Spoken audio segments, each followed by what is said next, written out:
bonjour, donc nous sommes à l'Open World Forum, encore et toujours l'Open World Forum 2012.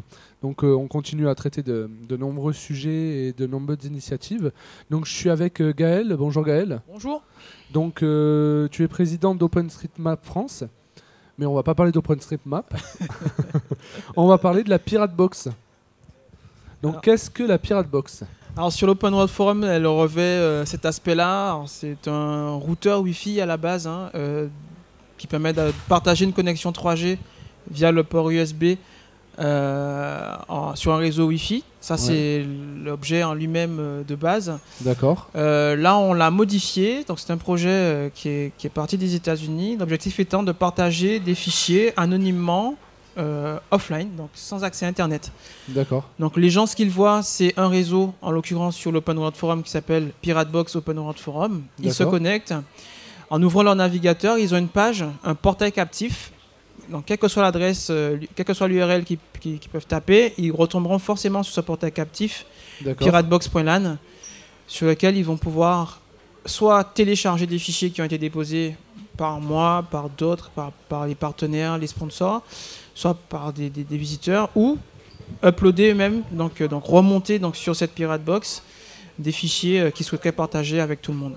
D'accord. Donc en fait c'est totalement autonome, on a la borne Wi-Fi, on a le fonctionnement, on a tout dessus en fait. Tout à fait. Donc là en l'occurrence la petite clé USB rouge, le bleu a une taille de 8 Go, donc on peut stocker 8 Go par Pirate Box, il y en a 4 sur l'ensemble de l'Open World Forum, sur les deux niveaux là aujourd'hui. Pour donner un exemple, hier on a environ un peu plus de 120 personnes, 120 périphériques, 120 objets, tablettes, téléphones, ordinateurs portables qui se sont connectés. Sachant qu'il y en a une qui a eu un problème de batterie, donc que je n'ai pas eu le temps de réalimenter. Donc on a perdu les logs, puisque c'est un partage anonyme. D'accord. Donc on peut estimer largement un peu plus de 120 périphériques connectés au total sur les Pirate Box et récolter environ 5 gigaoctets de données. Ah oui, quand même. J'ai pas monitoré les logs en fait des interfaces Wi-Fi, mais on aurait pu aussi quantifier le nombre, la quantité d'octets échangés en remontée, donc des gens qui téléchargeraient des données de la Pirate Box, et en descente, des gens qui uploadent des données sur la Pirate Box. En l'occurrence, on est à 5 Go sur l'ensemble des Pirate Box.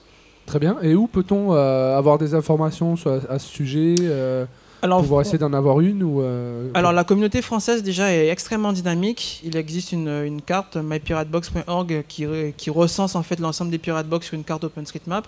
Hein quel hasard. C'est incroyable.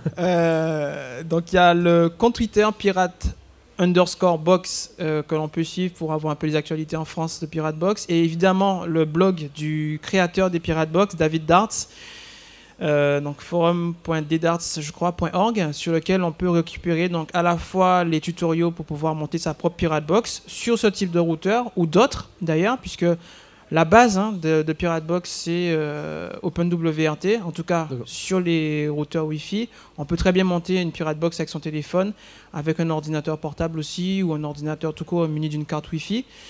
Tout est possible, c'est du logiciel libre, donc à vous derrière d'imaginer des applications intéressantes de ce petit serveur web connecté à une interface Wi-Fi. Très bien, merci beaucoup Gaël, et à l'année prochaine sans doute. À très bientôt. Bye. Au revoir. Au revoir.